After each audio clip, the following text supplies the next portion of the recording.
Hello and welcome to the Factory Digest, which is a series of lives that we do from our office in Hyderabad, where we update you on all the exciting work happening at Factory, work that you will find applies directly to your lives, as you will see through the course of this live itself. This is the 29th edition, and I'm Parvati Mohan. I lead the audiovisual production efforts here at Factory. And before we get into the updates from our teams, a quick note on memberships, which are now live on our English language YouTube channel.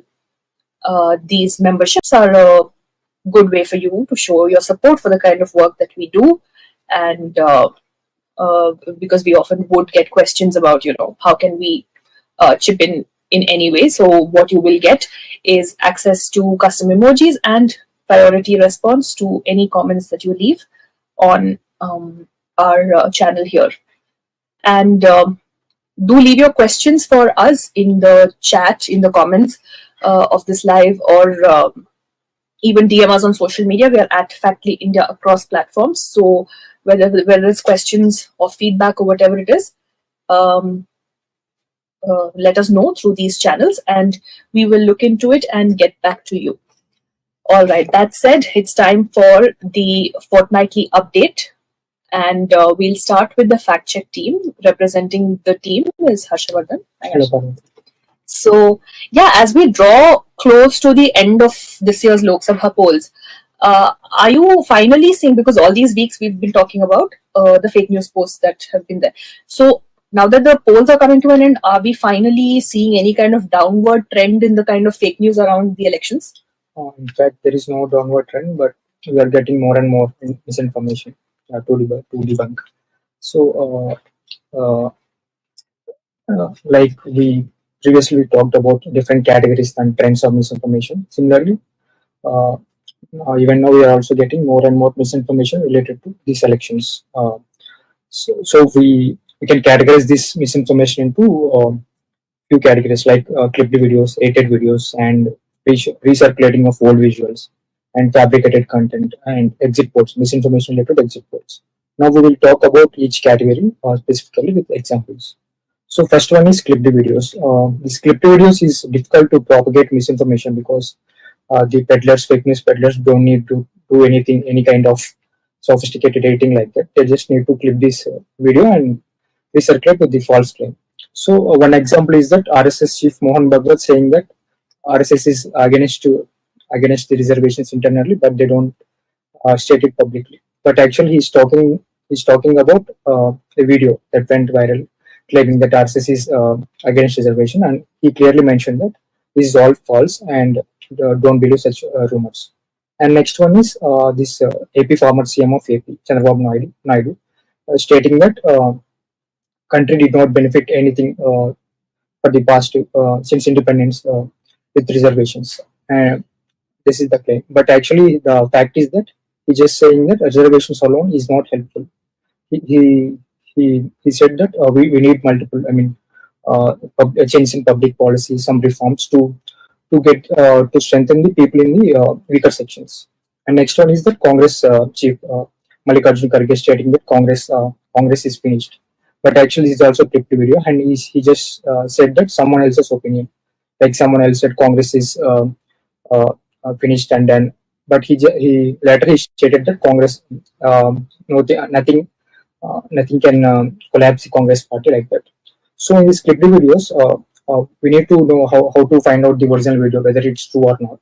Like for example, in Mohan Bhagwat's video, a simple, reversing a search is comparatively compared to reverse video search, because in videos we need to take the screenshots of keyframes and then do the reverse image search. So all this Mohan Bhagwat, Chandrababu Naidu and Kharge's video, we found the original video by doing reverse video search. So like that we can see the full video and we understand in what context they say, and we can decide whether it's a clipped video or a slip of the tongue or like that. So next one is the edited videos. This is different from the clipped videos because in edited, the words and sentences are changed from front to back line like that. For example, in one video, Congress leader Rahul Gandhi stating that Modi will win again in 2024. But actually, he said that Modi will not win. they just removed the video word not, and then shared us Rahul Gandhi saying that Modi will win in 2025 elections. And the next one is this video of PM Modi say appealing voters to vote for AIMIM party. But actually, he said that vote for BJP and don't vote for MIM, TRS, Congress. So they just rated these votes and make it look like Modi is endorsing MIM party. And next one is Tejasvi Yadav's video. In one public video, public event, he plays the audio of Modi's previous speeches, his unfulfilled promises. So, but this video is edited to show that Modi is talking about this alleged scams involved this party RJD involvement in alleged scams.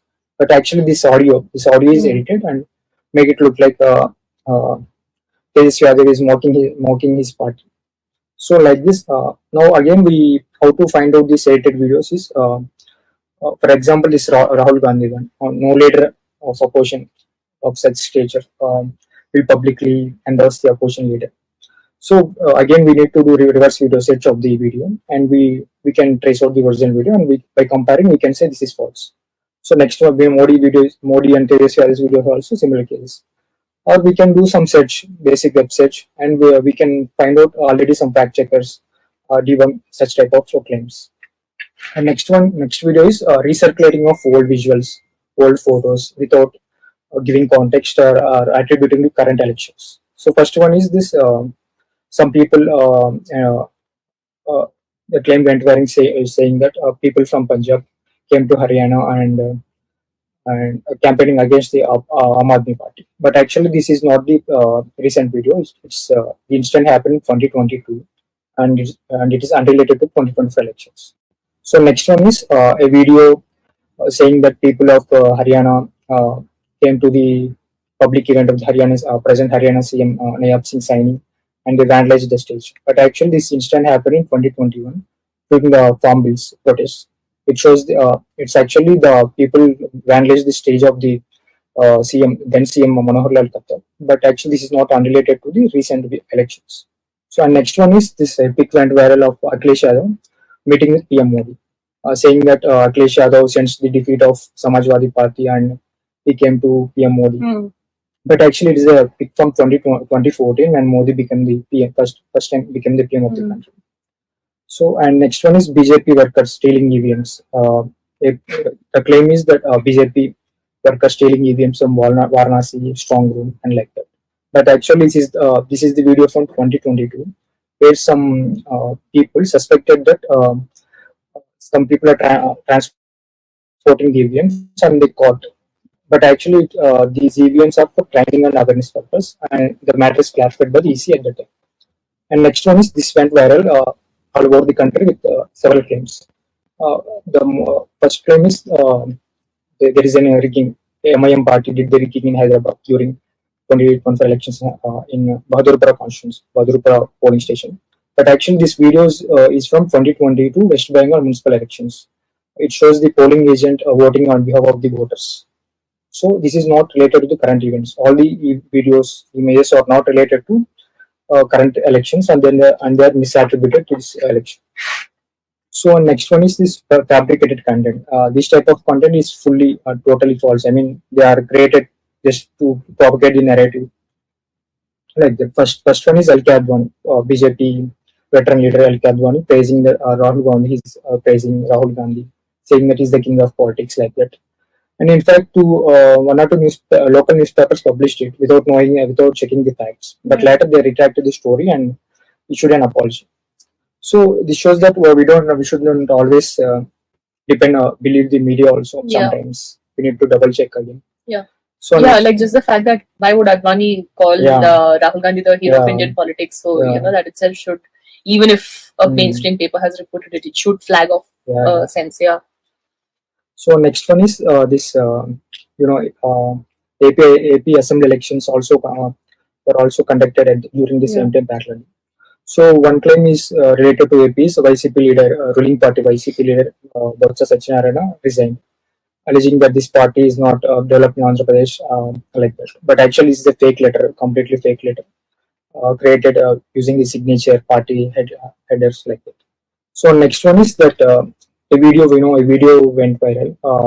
Video of ISRCP MLA slapping the voter in the voting booth.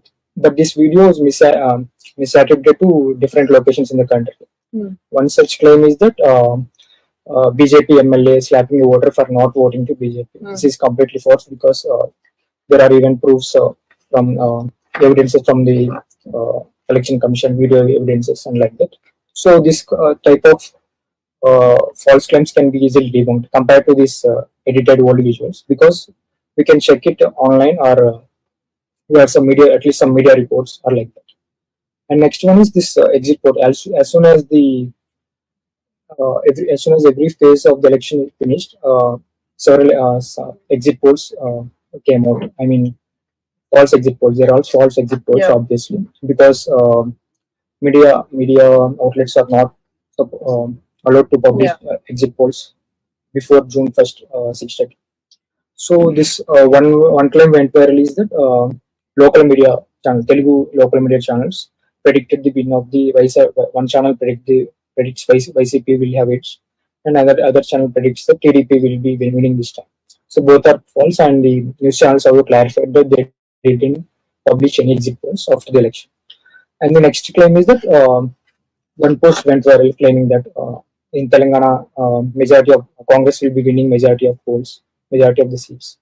And the same post went viral claiming that BJP will be winning majority polls according to exit poll. But no such exit polls are published by any media reports. So, and these are the types of the election-related misinformation we have been debunking for the last 4. Right.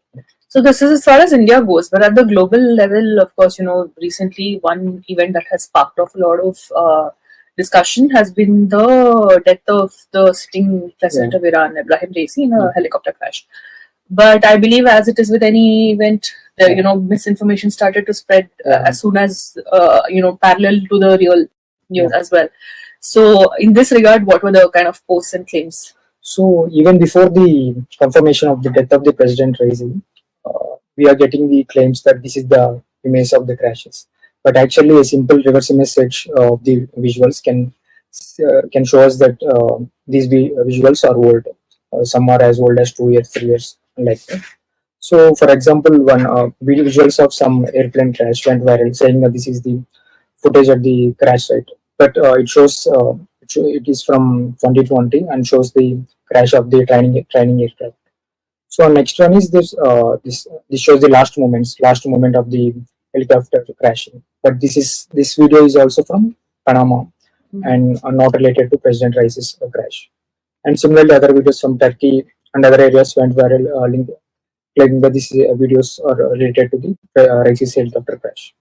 So and next one is kind of misinformation is related to not directly related to crash, but related to President Raisi. Like after his death, a video went viral, like Israel ambassador holding placards saying that butcher of Iran will not be missed. But actually, this video is from 2023. I mean, he displayed this placard in protest against this Iran hijab protest. You remember hijab protest? Yes. After the death of Masa Amini in 2022. And, this is the context, but this visuals of the placard are edited. You can clearly see that there is a screen moving in the video. So, like that, this is one of the false claims related to President Raisi. And next one is that a man was publicly hanged in Iran because he just posted some social media comments against the president. But actually, this is the incident happened, but he was publicly executed for murdering the judge of the country, and not related to some posting some social media and like that. So, like this, we can. These are the type of these are the international misinformation we debunked the past few weeks. Right. Okay. So with that, I think we've come to the end of the Fact Check Team's update. Thank you, Harsha. And if you've come across some claim that you don't find here, or you don't have the wherewithal to go to our website, search through our YouTube channel, then send the claim to us on our WhatsApp tip line, which you can see now on your screen, and save this as a contact on your phone. and send us the claim, and we will look into it and get back to you. And with that, we'll move on to the update from the newsroom team, which is represented today by Pavitra. Hi, Pavitra. So, for those of you joining us for the first time, the newsroom, among the many things that they do, they write data stories, which you can see on factory.in. So, essentially, they take publicly available data on some important issue and analyze it and put out the trends and the findings that come out of that data. So today, Pavitra is going to be talking about two such stories. So the first is about something that affects many of us, especially an urban mobile crowd, which is flight disruptions. So take us through why you did this story and what the main findings were from the data. Yeah, so due to these different reasons, many flights were cancelled in the months of April and May. And so we thought of like analyzing how cancellations have affected frequent flyers, or in short, like how different disruptions in flights have affected passengers.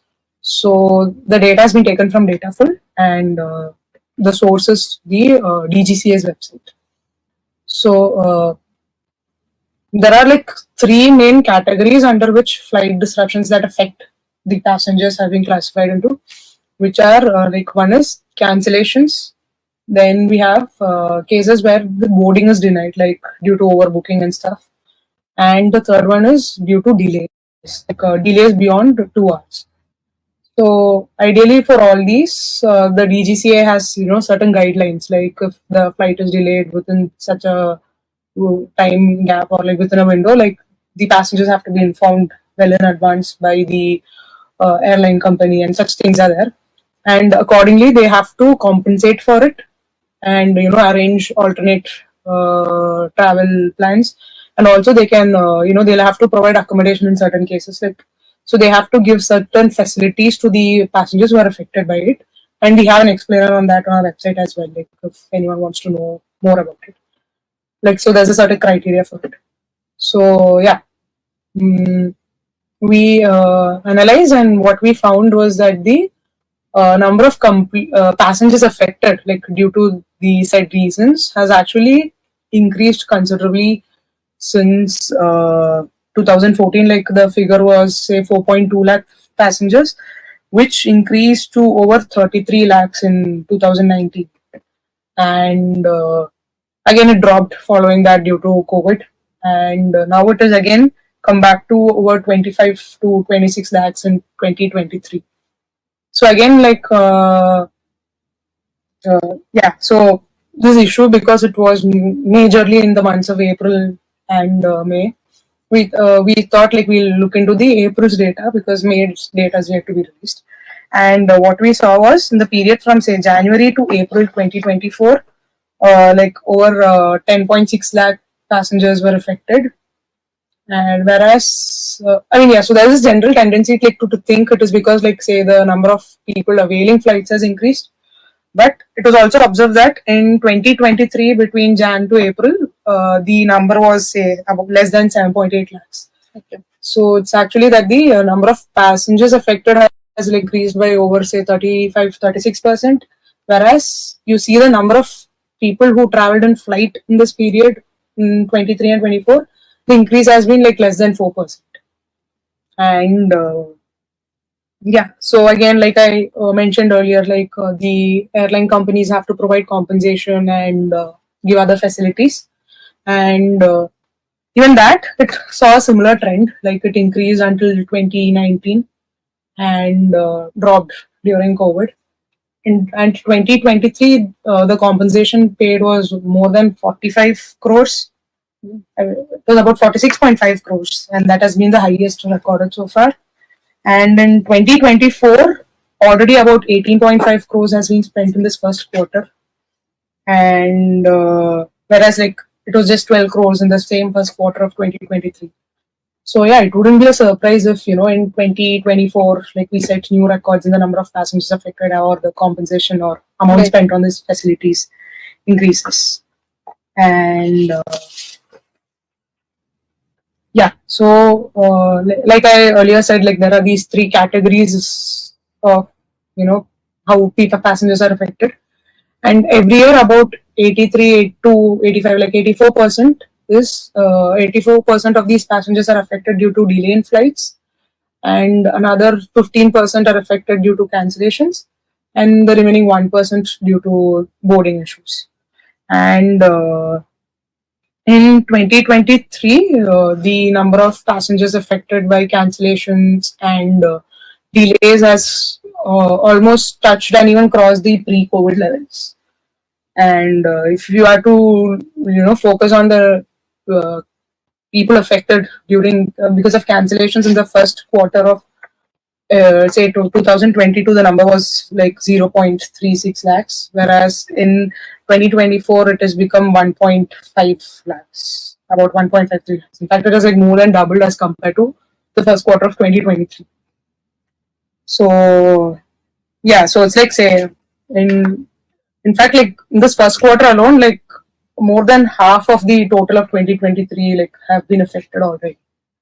And yeah, so we also saw the cancellation rates across airlines, and the average flight cancellation rate was less than 1% up to 2017, and it went to up 3% in 2022. And that time, like there was an increase because like 2018-19 it was considerably high again, because that was around the time when the government launched the RCS Udan scheme, where they made flights more accessible and affordable for people. And around that time, like there was like a lot of low cost carriers came into the market, and there were like many financial issues, say shortage of pilots and such things that were bugging the industry. And even like all these airlines, like say Jet Airways, they faced financial crunch, they had to exit the market, and there were such challenges in that period because of which the cancellation rates were high. Again, it fell in whereas in 23, 22 and 23 it has been less than 1%. Whereas if you look at the cancellations in a particular month, say April, January, and February of 2024, has recorded the highest cancellation rate in that particular month if you compare it to the previous decade. And usually January, most of the cancellations take place because of the weather. It's peak winter, there'll be fog and everything.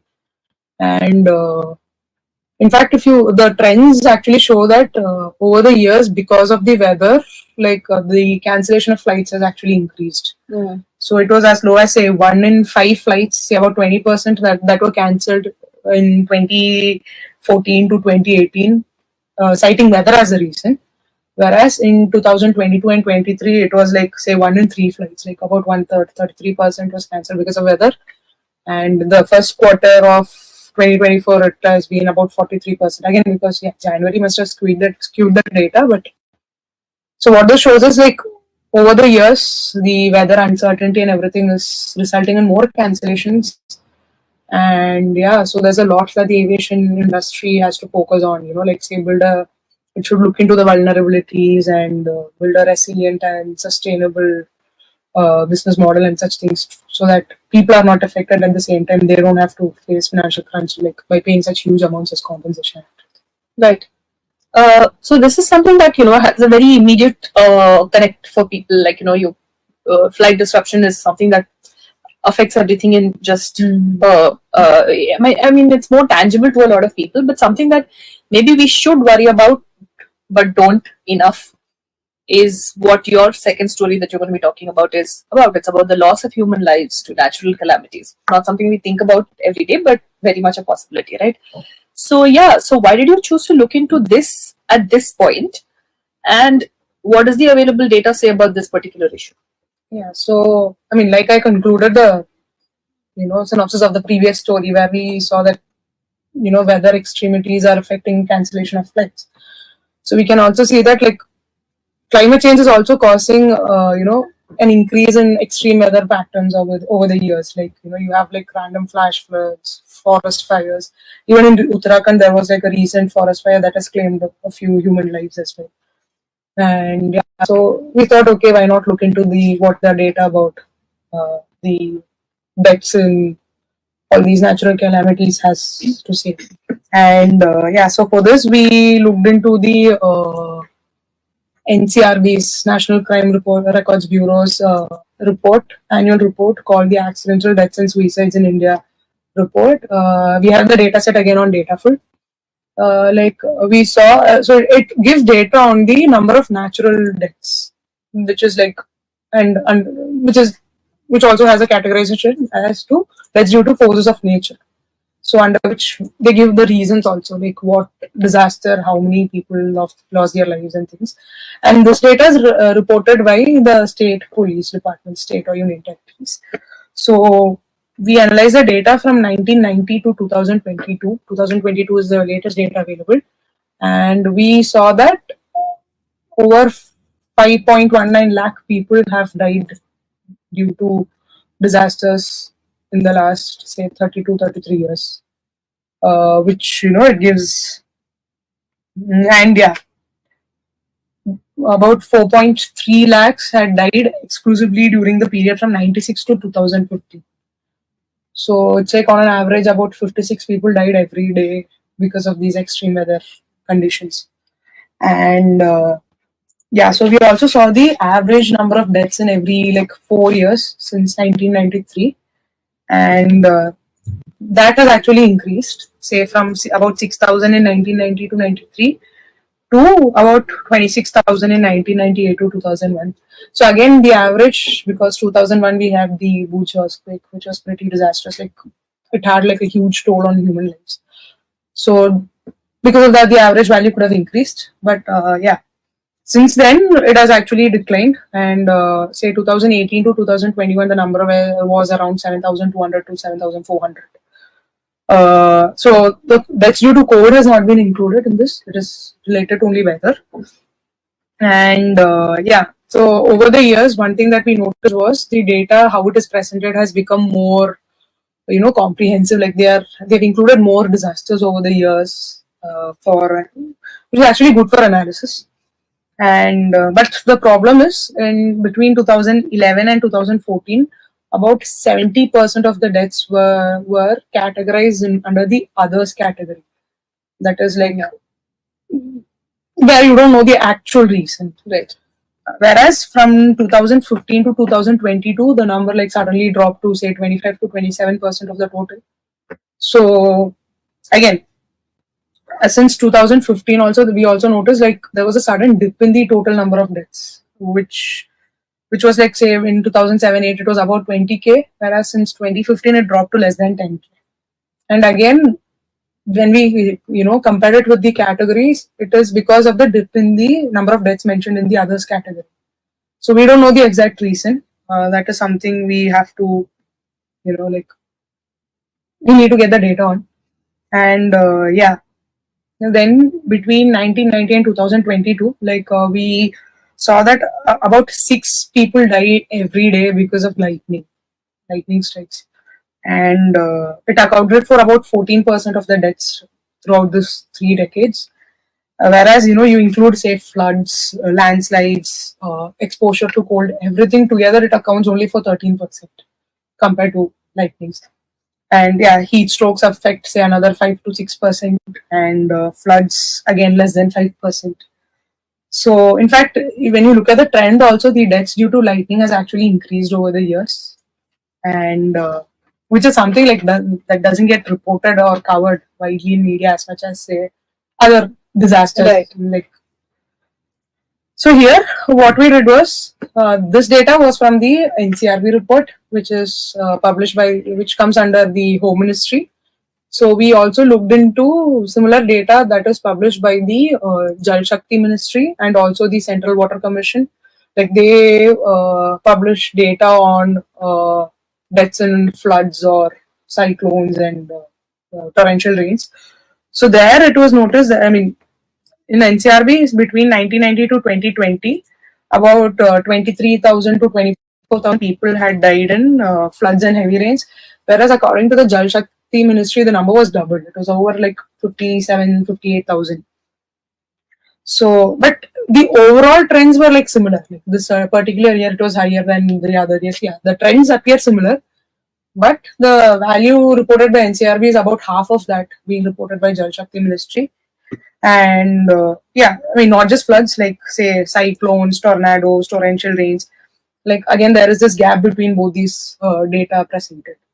And I mean, again, like when we compare it to the Central Water Commission's data, also like there was this huge gap. And similarly, like we also covered earlier, like stories on heat waves, where we saw that the heat wave deaths reported by different agencies, say the NCRB, then the National Disaster Management Authority, which also comes under the Home Ministry, and the World Meteorological Organization. Even there also, like we observe that there's this huge discrepancy in data.